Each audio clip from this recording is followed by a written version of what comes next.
Anytime there's a major disaster like this in these United States, the American Red Cross, as it has been for more than 100 years, is one of the first agencies to arrive on the scene. So let's check in with Nicole Maul, who is the national spokesperson for that organization. We find her in Tallahassee, Florida. Well, Nicole, what were you prepared for there at the Red Cross, and what are you seeing? Well, we're prepared to help folks. We have been staging folks all across Florida. I can tell you right now, more than 1,000 Red Cross workers are on the ground in Florida. And as we begin to understand the impacts of Milton and unpack all of what this is, we're ready to mobilize folks. This is going to be hard for many, many families in Florida. And just last night alone, tens of thousands of people across Florida sought safe refuge in state-run evacuation centers. And today they're possibly going back home to see what their life is going to be like next. I know, and that can be very difficult for many people. But you know, Nicole, we keep feeling for the people of Florida because they're dealing really with a 1-2 punch. First, they're still recovering from Helene, then they get hit with Milton. What are you hearing that people need most at this particular time? Well, when we're here, what we're hearing from folks is they need community and support. They need to know that the community, the country has their back. And I've seen that unfold from state and federal resources, nonprofit resources have been pouring in absolutely.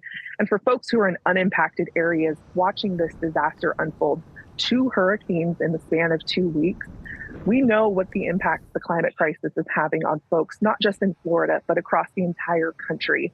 And if you feel so compelled, we're going to be here for many months to come, and we could use your support. Whether you become a volunteer or consider making a financial donation, we're not going to let these folks walk this recovery path alone.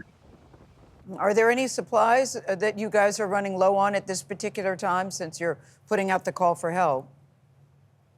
Not at this time. We've got the supplies we need. We were able to pre-position on top of what was already here in our response to Helene. But we know folks are generous to help. But financial donations for any organization are the quickest and fastest way you can help for any organization make a positive impact.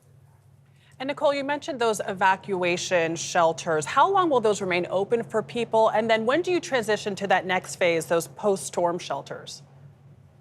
Absolutely. Counties are making those decisions right now, I would imagine. And so as folks are giving the green light to start going home, we want to understand what the damage and what the impact was for this.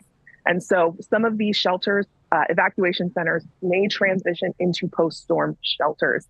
If you download the Red Cross Emergency app, you will find a list of all of our open shelters. You can call 1-800-RED-CROSS to find the closest shelter to you. But just know that you may come back home and need that support. There are resources available, and maybe you just have power outages. That is still significant. You can come to shelters for hot meals.